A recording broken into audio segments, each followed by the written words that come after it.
Welcome to this episode of Feeding the Wolf of Possibilities. Today we're diving into riches and wealth and what would be possible in the world if more people are willing to have that. As our guide, I've invited one of my favorite guests and inspirations, Shannon O'Hara, who is an expert facilitator of access consciousness and have just started to facilitate the specialty Right Riches for You. What would change in the world if you, me, and everyone choose to feed the wolf of possibilities instead of the one of doubt, distrust, and despair? The way I see it, our point of view creates reality, not the other way around. Somewhere deep within, I think we know that. In this podcast, I am daring you to claim this remarkable superpower. Join us and be inspired by trackers, explorers, and finders of possibilities from the multiverse of hope. Welcome to the podcast, Feeding the Wolf of Possibilities, with your host, Katrina Valentin. Welcome, Shannon. Thank you. Hello, everybody. So let's dive in. What is riches and wealth? And are they the same thing? And are they connected? I mean, that's a great question because there would be like the definition. I believe that the definition of riches is the accumulation of valuable stuff. That's what makes you rich, is the having a lot of valuable stuff. But then when we talk about wealth, I believe that wealth is a very different conversation that could include riches. But also would include the wealth of being, which is having a lot of what you actually hold as valuable, which is, I think, what prevents most people from being wealthy, is not fully acknowledging what's of true value to them. We look a lot at this reality of what other people say is valuable. I mean, I was just watching YouTube the other day, and there was this piece on it's called Billionaires Row in New York City, in Manhattan. And it's right at the end of Central Park on, 42nd Avenue? Sorry if I'm incorrect about that, but it's at the end of Central Park. And they've started to build all these super skinny skyscrapers that is what's called Billionaire Row. I think there's like 7 buildings in Billionaire Row. And they're the most expensive real estate, I think, in the world. And a lot of these super skinny skyscrapers that have these like multi-million, $billion apartments are empty. People have them as like second homes and stuff, and also some just aren't even owned. There's some that are just empty because no one's bought them yet. Like I think out of the 7 buildings that are considered Billionaires Row, 42% of it's still unoccupied. It's empty. So somebody had this vision to build all these super apartments and these super skinny skyscrapers in Manhattan. And it isn't where people are wanting to put their money, or that's not a sustainable way of looking at long-term wealth anymore. Whereas Manhattan real estate might have been at one point. Obviously things are changing because that's no longer seen as the status symbol or the most desirable item that you could have. But plus, if you had $1 billion, this is how you find out like what wealth is for you. Like if you had $1 billion, like what would you do? What would you choose? And most people's probably first response is that like they'd buy all the stuff that they want to buy that they feel that they can't have right now. So they'd buy all the cars and the houses and the this and the that and the whatever. But then eventually buying stuff finishes. Like there's only so much shopping that's fun and entertaining. For the most part, most people would get bored. Then what? That's where creation comes into play of that's a really different conversation with wealth. It's something I think about a lot. Well, actually, if we go back a bit, so what is your money story? Like, when did you become interested in money, and when did you start looking at wealth? Gosh. Well, I grew up in a middle-class family. In California, and there was a lot of financial stress and strain. In my family, America is a debt-based economy. So my parents had a lot of debt, as most American families do. And I mean, how you don't really think about money until you're like somewhere probably in like your mid to late 20s.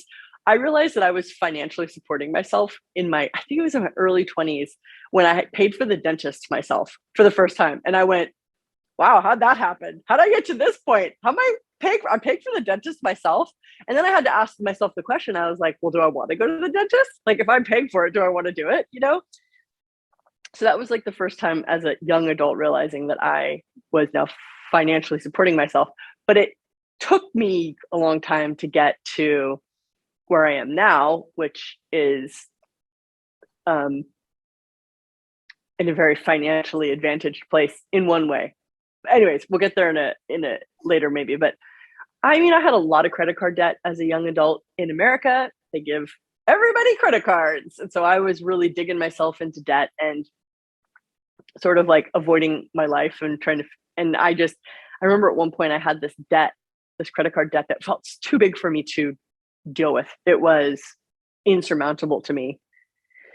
And both my parents had filed bankruptcy multiple times throughout my childhood. So I thought that was like a completely valid thing to do. So I go to my dad's house one day and I was like, I've got this credit card debt. He's like, what are you going to do about it? I was like, I'm going to file bankruptcy. And he laid into me and basically like really like shocked me into taking action. So really I started taking action with facilitating access because it's what I loved the most and what I knew and what felt within reach. And that's where I started. But money has come to me because it's a side effect of being effective in running like a generative, sustainable facilitation business. I feel weird even calling it business because to me, I'm not really in business. I am facilitating and creating, but money becomes part of that. I was thinking about it I was taking the train this morning, and thinking about the train, I was like, if no one paid for a train ticket, like if the train was free, there'd probably be like a lot more bums sleeping on the train. There'd be like graffiti all over the train. Like it would be like kind of a scary place. And I thought, well, that's why we pay for the train. Your train ticket then pays for the upkeep of the train. And it's the exact same thing with what I'm doing. Like the money that comes into my business, I'm using air quotes for those of you guys that aren't watching this, that might just be listening to this, do air quotes with business. The money that comes into the business is to make future creation sustainable and inviting for everybody.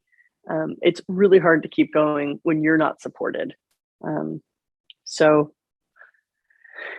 yeah.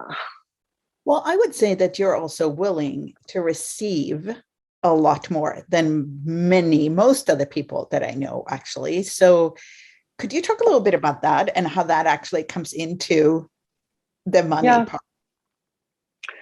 I really like to see what's possible. I think I know this from personal experience, and I've also witnessed a lot of people do this. We're sort of like how do we, like everybody, I think the way I've gone about money is very unique and quite different than I think the majority of the world goes about it. I mean, everybody gets to money in a different way. There's so many different ways to have money coming into our lives. I've never had a regular job, a 9-to-5. That's what they're called in America, 9-to-5s. I've never had that kind of a job. I've been really self-employed and self-stimulated since the beginning. And I remember I used to start from the point of view of like being like intimidated by the task of making money and making stuff work. But I just kept at it and got better and better at it. And now, since I have enough track record of succeeding and doing well and failing a lot and figuring out what works, now I like to see what's possible. So I'm like, okay, so putting on this event or selling this product, providing this service can yield this much monetarily. So what could I add? What could I tweak? What could we do differently? What can I be that would increase that or multiply that or expand that? So I'm always playing with the formula to see what works. And I think that a lot of people lack that ambition, first of all. Like I realized recently, I'm 42 now, so I've had enough time of like experiencing life and getting to know how things work to know there are two qualities that people who earn a lot or generate a lot are usually pretty aggressive, and have ambition. It's very difficult to achieve. Can you hear the bells? I don't know if that's coming across in the, it's very difficult to achieve huge monetary income if you're not pretty ambitious about it, because it takes quite a lot of energy and frankly, a lot of work. And I think that that's just where that's where I am different, is that I'm willing to do the work that leads to that. Well, you also mentioned something about you failed a lot. So how does that failing come in? The willingness, I guess, to fail. Well, if you're going to do anything, you will fail. Everybody who endeavors to do anything will fail. Just like you did when you were a kid, when you first were learning to walk or ride a bike, or, there will be the way we learn and develop the neurology to be able to succeed at things is by failing. Like if you're unwilling to fail, like there is absolutely no way you're going to get to what works. But a lot of people get stuck at the failure part. I failed once, therefore, like it's all hope is lost, or they're not putting the energetic input into really changing things, which money is very powerful in that it like magnifies what's true. So a lot of people think that like there's like that general stereotype in the world, like rich people are assholes, or people with money or whatever, rich people are wrong. And it's not that rich people are assholes, it's that people are assholes. And then when they have money, it's just they're assholes with money. If they didn't have money, they would also probably still be an asshole. So it's sort of like we blame it on money, but really it's just what people are choosing. But money really magnifies what's true. It's like money really shows you what's true about people, because it really brings out sort of like all of the weird secret stuff that people are functioning from. And people do a lot of weird stuff in regards to money, which is sort of a shame because money gets a really bad rap. That's the other thing I think that really works for me with money, is that I don't blame things on money. Money is never the problem. And I know that literally. It's really what people are choosing that's the problem. It's just that money becomes this vehicle to then either create an amazing life or do a lot of damage. In Access, we sometimes talk about something called generosity of spirit, which would also be magnified, right? With the money you have. But could you talk about that? Yeah, I mean, that's a really great question. I think generosity of spirit is something that we have to recognize. We don't see a lot of that amongst people, amongst the Homo sapiens species, but we do see it in nature. It's where all of nature functions from. There is this generosity. I mean, if you just look at like a fruit tree, that is like the iconic image of generosity. The sun is generous. It never stops gifting energy. There is never an invoice. The sun doesn't send the earth an invoice for the energy given, it's just this, it is a infinite gifting of energy that will be gifted regardless of the receiver, which unfortunately people tend to go more into the transaction, which is, I give you this, now what am I going to get kind of a thing, which is where most people are limiting what they could receive and ask for. And I mean, that's really, as simple as that statement is, that's literally the place where everything comes. It's what you ask for, you get. So what are you asking for? And what most people don't realize is that they're asking for money problems, not money possibilities. Well, and your dad, the founder of Access Consciousness, has a very different way of being with money and wealth. And one time you described him as this big tree who were willing to receive from anyone or anything that was willing to contribute. So is that connected then to the generosity of spirit? Yeah, I mean, I think you have to break it down to its simplest element initially. So if you guys listening right now, if you look at yourself in your life, are you generous with yourself? Or are you penurious? Do you let yourself do you let yourself choose anything and everything, or do you only give yourself a very fixed set menu of choices? Do you, let yourself and let your body have the clothes would like to wear, the jewelry it would like to wear, the house it would like to live in, or do you have a million reasons for why you can't afford that? So if you have a lot of this internal dialogue of like, I can't afford, that is a really clear indication that you're not generous with yourself. If you were being generous with you, the internal dialogue would be a lot more along the lines of, what would it take for me to have that? Oh, that's beautiful. So what would change in the world if more people were Oh, willing? wow. Yeah. Well, if more people were willing to be have generosity of spirit, and first, the generosity of spirit has to start with you. Like if you're an empty black hole, that is, that then ricochets into all, it has this domino effect of lack that then you just exude and constantly feed into the energy matrix of the universe. If you are the source of your life, which, let's face it, like being and being a source has been like under heavy attack for the majority of all of our lives. It's not something that this reality supports, validates, acknowledges, suggests, empowers. In fact, you're like constantly being given, and there isn't a lot of people supporting people to have themselves, but the universe is conscious and everything else besides the people is supporting you to have and be yourself. So remember, we're not, just because the people don't have it doesn't mean it doesn't exist. And that's a really big thing with having like wealth, is that you actually do have to be different. Like people who are truly wealthy are very unique and very different. They stand outside of popular society. Back to the question, what would happen if everybody had generosity of spirit? This like feeling of like lack and need and greed would completely disappear on the planet. There would be, people wouldn't be stealing, they wouldn't be like consuming endlessly from lack. There would be there is abundance.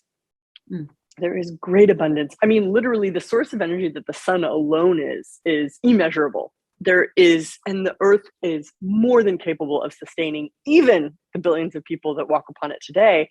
But if you walk upon the earth without acknowledging the earth, and most importantly, not receiving the generosity that is your like free gift for being alive, then we slide into a very dangerous place of taking, which is not a sustainable position. That's beautiful. So you have a class coming up, Right Riches for You. Could you give them the list, whoever is listening to this, would you be willing to give them just one tool that they could try to get a sense of what you're going to dive into in that class? Yeah, for sure. I mean, I also just want to say like the Right Riches, and thanks for bringing that up, Kat, just so that everyone listening to this, like I didn't even know that we were going to bring up the Right Riches stuff. Kat's being very gracious with me in bringing it up. This is not a pitch to get you there, but if anything that I've said like feels like it's really speaking to you, like maybe do look at this. Right Riches for You is the title of a book that Gary and Dane authored, and Dane totally was a huge part of it, but it's really my dad that taught me a lot of this stuff, and has taught a lot of us a lot of stuff. But it's a book authored by them from a class that was, I think the first Right Riches for You class would have been 20 years ago.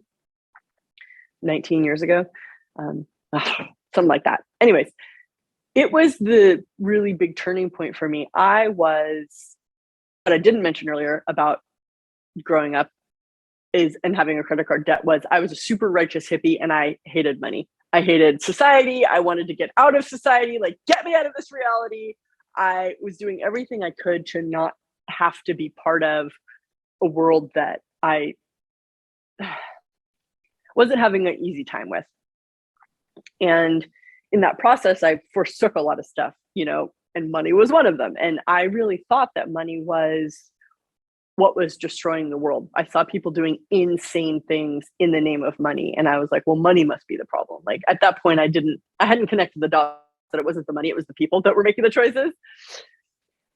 But I was in pain. I was in financial pain. I was in debt. I was like lost. I didn't know what to do with my life or how to have a life that worked for me, because I knew that I knew I wasn't normal, and I knew I couldn't do life like a normal like everyone else seemed to be doing it. I couldn't just go get a job in like a factory or in a shop, or I knew I couldn't do it. Like I literally physically couldn't do it.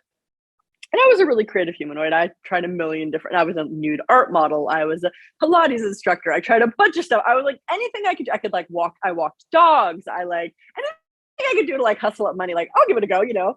But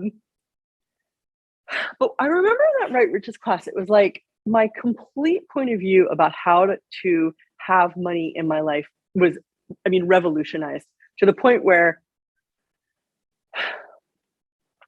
instead of seeing money as like an enemy and a total pain in the ass, it actually started being something that was a joyful companion in my life. And I realized that the more money I had, the more I could impact, the more I could create the world I wanted to live in. And the more I didn't have to be beholden to others. And that's a really big thing for me. I do not like being controlled. I'm really bad at being controlled. And I knew the way to have what I wanted, when I wanted, the way I wanted, was to be able to pay for it. And I knew it. And I went, okay, I can either like try and stand in line and like get an upgrade on the airplane and like really hope and really pray and just like be really lucky, or I can get to work and get that money to have that choice be super easy for me. And I remember doing the math at one point. I was sitting in an economy class seat, probably on the way to Australia, which, by the way, is like the longest flight you can take on the planet, besides flying to Brazil or Argentina. And I remember sitting in economy class, and the thing that in economy, the stewardesses, the flight attendants tell you what to do. In first class, they ask you what they can do for you. I didn't know that at that point. I didn't know in first class they asked you what they could do for you. But I remember I hated sitting in economy so much that I was like, I'm either going to have to give up traveling, or I've got to make a different choice. What's it going to take for me to be sitting in the front of the plane? And I did some math, and I was like, okay, this is how many classes I'm going to have to do. This is how much money I'm going to have to earn. And my general point of view was sitting in first class was too expensive. Like that was it. It was just that point of view. And I was like, but too expensive from whose point of view? And I finally started asking myself real questions like, why is that too expensive? Like, whose point of view is that? Which is a lot of what we do in Right Riches for You. It's like questioning your points of view about money. Who did you buy those points of view from? Are those actually working to create the life living in reality you'd like to have? And if you got rid of everybody else's points of view about money, I wonder what your reality is. And that's what really excites me. So basically changing your reality by finding out what's true for you when it comes to money. Yeah. It's such a big topic. Oh my God. Thank you so much for coming on, Shannon. And thank you for being such an amazing inspiration for me and people all around the world. And if any of you listening would like to find out more about Shannon's work or about Right Riches for You, you can go to shannon-o'hara.com. Until next time, bye. Thank you so much for listening to my podcast, Feeding the Wolf of Possibilities. I hope you have more space in your world now. If you would like to listen to earlier episodes, share with other people, or subscribe, please go to Spotify, iTunes, or visit katrinavalentin.com/wolf.